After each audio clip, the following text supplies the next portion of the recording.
બાપુ ઘણા કહેતા હોય છે કે સુખી કઈ રીતે થવું, સુખી થવા માટેનો રસ્તો કયો, સુખી થવા માટેનું કોઈ સચોટ કારણ ખરું? અને આના પરથી મને એક સરસ મજાનો સત્ય ઘટનાનો પ્રસંગ યાદ આવે છે.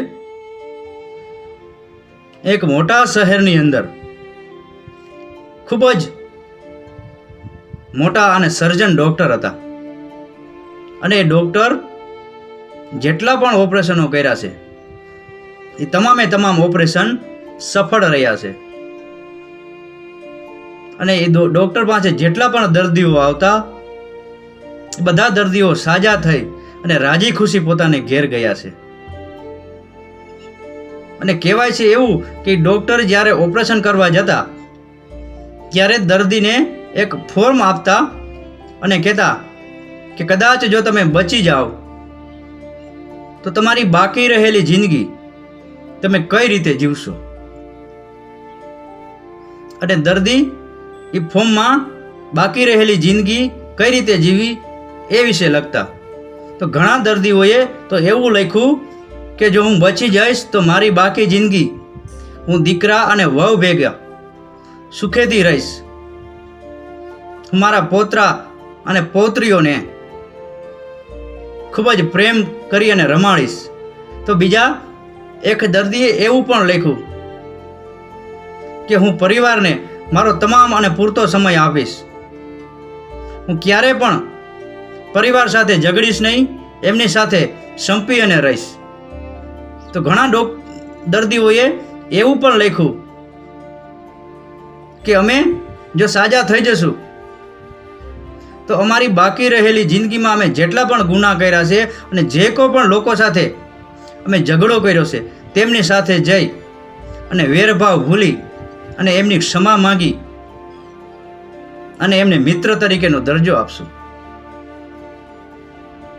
અને ઘણા દર્દીઓએ એમ પણ લખ્યું છે કે હું ક્યારેય મંદિરે નથી ગયો પણ મારી બાકી રહેલી જિંદગી તમામ હું પ્રભુ સેવામાં અર્પણ કરીશ. તો ઘણા દર્દીઓ એવું લખ્યું કે હું ગૌ સેવા કરીશ, હું સમાજ સેવા કરીશ, કોઈ ગરીબ ગુરબાઓની મદદ કરીશ. ડૉક્ટર પાસે જેટલા પણ દર્દીઓ આવતા એમાંથી કોઈ પણ દર્દીએ એવું નથી લખ્યું કે જો હું બચી જઈશ તો ફલાણા ભાઈ સાથે મારું વેર છે એટલે હું સાજો થઈને પ્રથમ એની સાથે વેર વારીશ. કોઈ દર્દીઓએ એવું પણ નથી લખ્યું કે હું ફલાણા ભાઈ સાથે એટલા રૂપિયા માગું છું અને સાજો થઈશ એટલે તરત એની પાસે પૈસાની ઉઘરાણી કરીશ. કોઈ દર્દીઓ એવું પણ નથી લખ્યું કે મારા પરિવારની સાથે, મારા કુટુંબની સાથે, મારે ફલાણા ભાઈ સાથે વેર છે એટલે હું એને ઘેર નહીં જાઉં. બાપુ બધા દર્દીઓએ ક્ષમાની ભાવના લખેલી હતી, બધા દર્દીઓએ સુખી થવાની ચાવી એમાં લખી હતી અને એટલે એના ઓપરેશન સફળ થતા હતા. અને જ્યારે દર્દીઓ દવાખાનામાંથી રજા લઈ અને પોતાને ઘેર જતા હોય છે ત્યારે ડૉક્ટર એ દર્દીઓએ લખેલું ફોર્મ દર્દીને આપે અને કહે છે કે તમે પાછા બતાવવા આવો. ત્યારે ફોર્મમાં જેટલી પણ વિગતો લખેલી છે એમાંથી કેટલી વિગતોનું તમે પાલન કર્યું એ લખતા આવજો. અને દર્દીઓ જ્યારે પાછા બતાવવા આવતા હોય છે ત્યારે ફોર્મમાં લખેલી તમામે તમામ વિગતોનું દર્દીઓએ પાલન કરેલું હોય છે અને એની જિંદગીમાં ઘણો બદલાવ આવી ગયેલો હોય છે. અને ત્યારે ડૉક્ટર દર્દીને પૂછતા કે ઓપરેશન પહેલાંની જિંદગી અને ઓપરેશન પછીની જિંદગીમાં તમને શું ફરક દેખાય છે?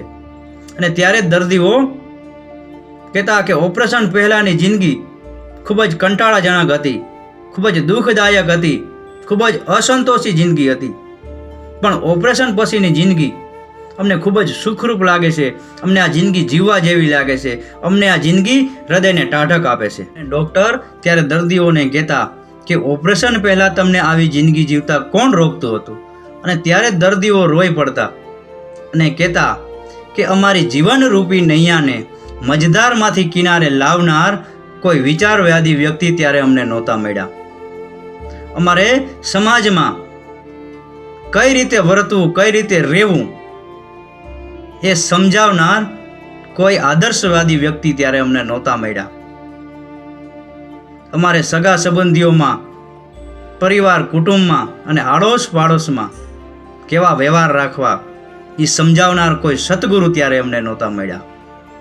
અને આજે તમે અમને મળ્યા છે એટલે અમારા જીવનના તમામ કષ્ટો દૂર થઈ ગયા છે અને અમારું જીવન સુખથી છલકાઈ ગયું છે. અને બાપુ વિચાર કરો કે આપણી જિંદગીમાં આ રીતે જીવન જીવવાના હવે દિવસો કેટલા બાકી છે.